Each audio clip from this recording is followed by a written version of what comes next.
Queer characters should be everywhere in the world of Zelda.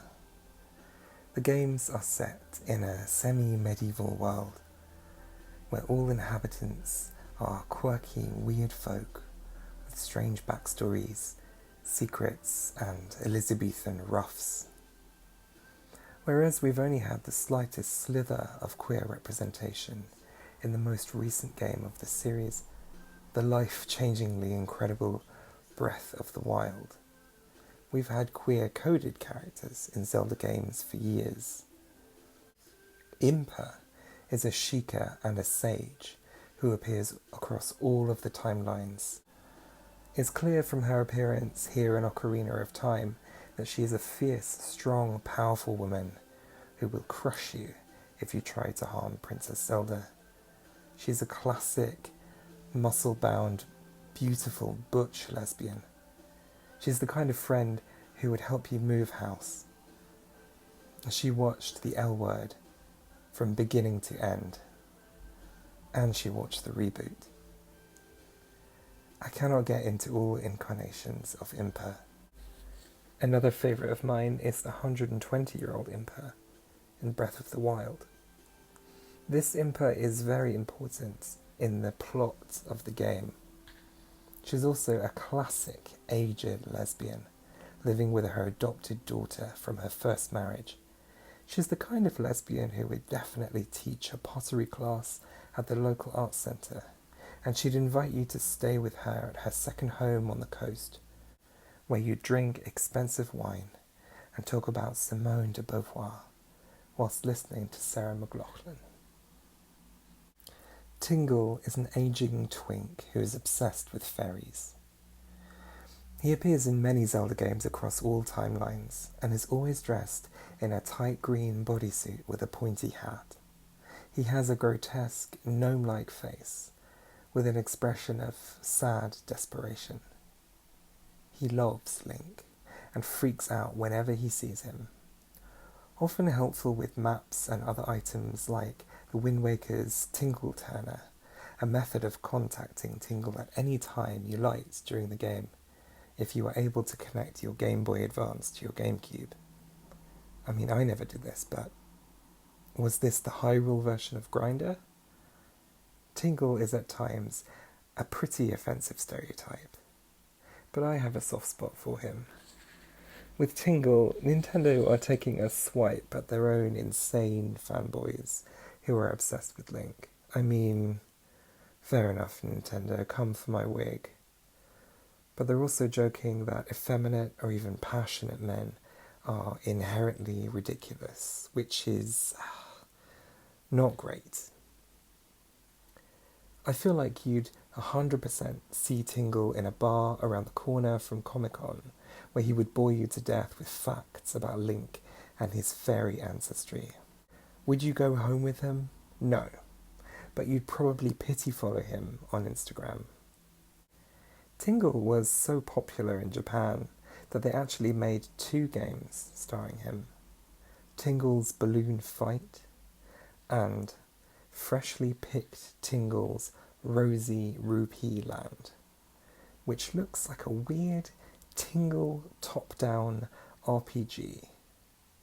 I'm desperate to play this, as his sidekick, Pinkle, is clearly a drag queen. We have no choice but to stan. I know what you're thinking. Oh, Edders, these characters are gross stereotypes whose queerness is being used in an offensive way to disgust the audience. Well, strap yourself in, because I'm going to talk about Girihim from Skyward Sword. An antagonist with androgynous yaoi looks and an outfit you might find on a sex shop mannequin. Girihim is a classic example of a queer character flirting with the protagonist, but also wanting to kill them. There are a number of overtly charged cutscenes in Skyward Sword where Girihim faffs around being lithe and sexy and evil.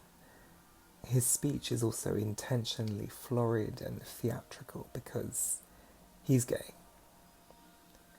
Link is only ever disgusted, by Girihim. I mean, I get it. He's using Zelda and her goddess power to try to resurrect Demise. But you can't help but think, is there something else going on? Girihim is a twink in the prime of his twink life, and therefore he is a complete garbage person. He probably has some very questionable views about making Hyrule great again, and has definitely been banned from Twitter.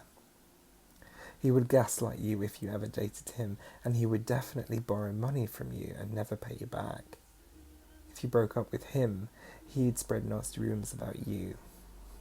Don't go near him. Bolson from Breath of the Wild is a mature queen with very specific rules about the surnames of his employees. At the Bolson Construction Company, everyone's names must all end in son. It's a bit patriarchal, isn't it? Older queens sometimes have more conservative views, don't they? Bolson and his twink boyfriend Carson sell you a house in Hateno.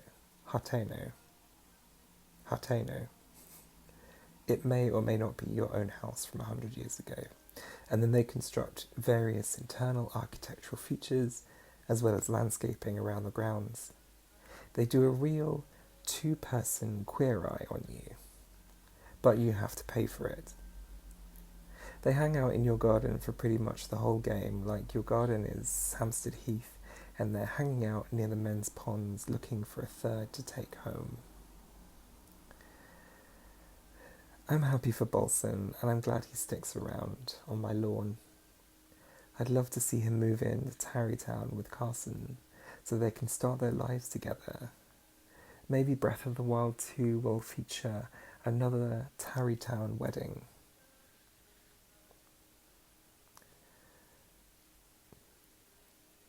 Link. Is Link queer? Possibly. Or is he just such a blankness of a character? Each player fills Link up with who they are. Probably that one. I mean, was Majora's Mask actually the story of a forbidden gay love between Link and Skull Kid? I've mentioned Breath of the Wild a lot here because it's clearly the best one. Don't come for me in the comments. But my favourite queer moment in any Zelda game happens in Breath of the Wild, when Link needs to gain access to the women-only haven of Lesbos. I mean, Gerudo Town. Is it Gerudo or Gerudo? I don't know. In the Gerudo Desert. After faffing around at the oasis for a bit, you find a lady called Villa, a dark and muscly lady, wearing Gerudo garb. Once you compliment her on how beautiful she is, it's heavily implied that this is actually a man dressing in women's clothes. They gleefully deck you out in a gorgeous outfit before asking you out on a date. A gust of wind then blows the face mask away to reveal, we assume, a man's face underneath. Villa is clearly a queer and gender-fluid character, and they think that they found in Link a fellow queer and gender-fluid character to date. I wish they had, of course. I know this is a bit silly, but this really is groundbreaking for Nintendo because it is relatively clear what is going on, and it's something gay. It's also integral to the plot of the game. You cannot advance the main quest without wearing women's clothes, and you cannot obtain the women's clothes without flirting with Villa.